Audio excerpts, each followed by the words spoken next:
제가 갖고 있는 로드맵이라고 그럴까요? 그리고 김건희도 출국 금지해야 된다. 김건희 씨가 지금 여기저기 전화 중이에요. 그래서 한덕수 국무총리도 저는 탄핵해야 된다. 그렇게 해서 빨리 이걸 해치워야 된다. 잠시 노래 한 곡 듣고 가도록 하겠습니다. 소녀시대 다시 만난 세계란 노래입니다. 12월 3일 그 공포에 서울의 밤을 규탄하는 20, 30대 우리 청년들의 모습을 잠깐 보신 겁니다. 잠깐 가사를 소개해드리면 사랑의 널 이 느낌 이대로 그려왔던 헤매임의 끝 이 세상 속에서 반복되는 슬픔 이젠 안녕 수많은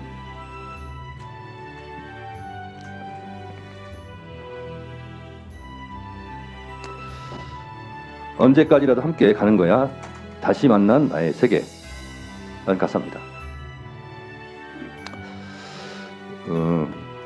어른들이 잘못한 것을 그리고 또 이 청년들의 미래를 개척해야 될 어른들이 헌법도 어기고 계엄군을 동원해서 사람의 생명을 도륙하려고 했던 그 분노, 살떨리는 노여움까지 대한민국의 청년들은 희망으로 지금 승화하고 있습니다. 자, 참 울컥인 정청래 법사위원장 모셨습니다. 요즘 울컥을 좀 많이 하시는 것 같아요. 저도 이제 피신하며 무슨 생각을 했냐면 누가 국회에 제일 먼저 도착했을까? 왜냐하면 국회만 이걸 풀 수 있으니까 네. 정청래 의원 바로 옆에 살고 있는데 네. 제일 빨리 도착하셨죠. 거의 제일 빨리 도착했을 겁니다. 국회에 남아있던 의원들 그건 네. 이 상황과 상관없이 그분들 몇몇 있었을 것이고 그분들 제가 한번 제가 마침 TV를 보고 있다가 집에서 화면이 바뀌면서 비상계엄을 선포합니다. 국회 앞집에 사시잖아요 사실상. 네, 얘기를 듣고 거의 막 2, 3초 후에 이재명 대표한테 바로 전화를 했어요. 지금 계엄이 선포됐다 했더니 이재명 대표 첫 반응이 에이 그 딥페이크 아니에요? 이러더라고요. 그렇게 생각할 수밖에 없죠. 네, 그래서 실제 상황입니다. 빨리 지금 나오세요.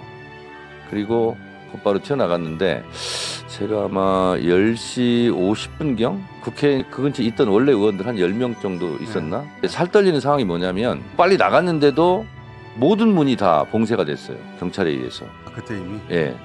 그래서 들어갈 수가 없어요. 국회 후문 쪽에 뒤에 운동장이 있고 그 운동장 담을 타고 저는 넘은 거예요. 처음부터 담 타고 넘어왔어야 했어요? 네. 이제 본청으로 들어가야 되잖아요.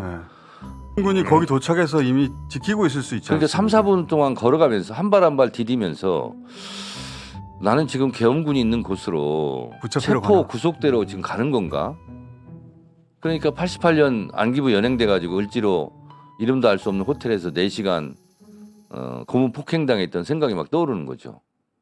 한 발 한 발 걸으면서. 더군다나 그때는 대한 학생에 불과했고 지금은 법사위원장으로 나중에 알고 봤더니 체포 1순위 중에 한 사람이었는데 네. 죽는다 이런 생각 하셨겠네. 가면서 너무 이게 살이 떨리는 거고 발걸음이 제대로 안 떨어지더라고요. 근데 어쨌든 가긴 가야 돼. 본회의장으로. 본회의장에서 죽더라도 죽어야겠다. 가면서 박찬대 원내대표한테 내가 전화를 했거든요. 빨리 지금 소집령 내려라. 본청으로 다 모이라고. 제가 그걸 얘기해놓고 제가 안 갈 수는 또 없잖아요.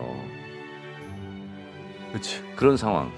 그래서 이 시대에 참 왜 울컥이냐면 그런 생각들이 그 당시는 몰랐어요. 근데 하루 이틀 지나니까 생각하는 순간마다 살이 떨리고 울컥하고 열받고 막 그런 이거 있잖아요. 막 미치겠는 이런 상황. 이런 것들이 이제 계속 생각이 나서 그리고 그 안에 모여 있을 때 계속 밖에서 소리를 들렸을 거 아니에요. 당연하죠. 다 들리고 경찰들 왔다 이런 거 다 들리고 군인들 왔다. 계엄군 도착하는 건 아셨죠? 다 알고 있죠.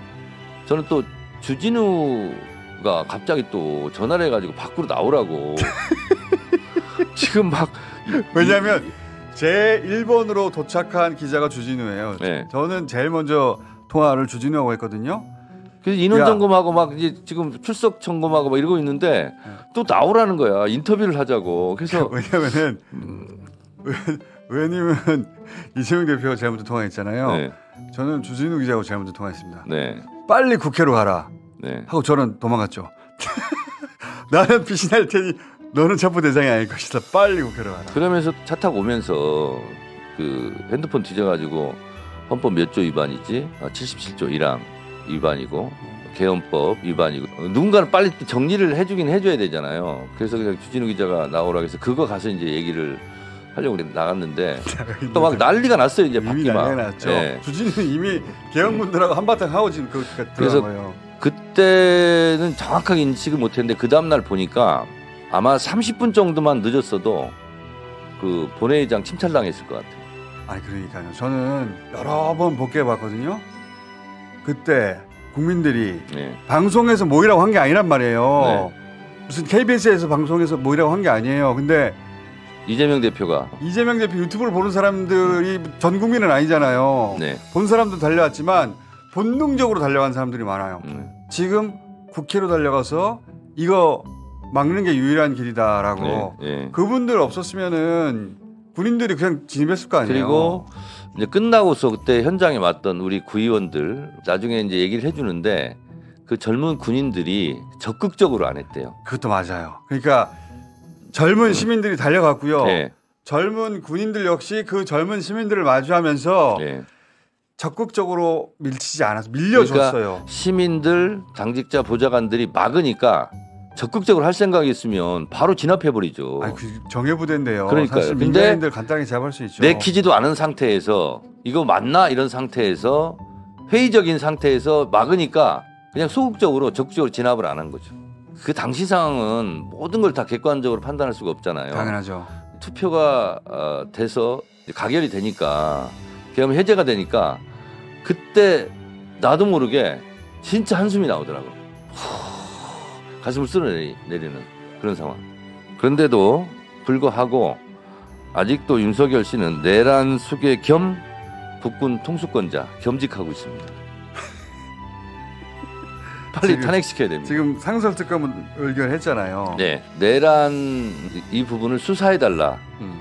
수사 요구안인데 그걸 상설특검으로 하겠다라는 거죠. 장관들 다 탄핵하거나 총리도 탄핵할 수 있다 이런 얘기 나오고 있지 않습니까? 제가 갖고 있는 로드맵이라고 그럴까요? 짧은 기간 동안 빨리 이걸 해야 되는데 윤석열을 빨리 해외 출국 금지 조치를 해야 된다. 했잖아요, 그건 이미.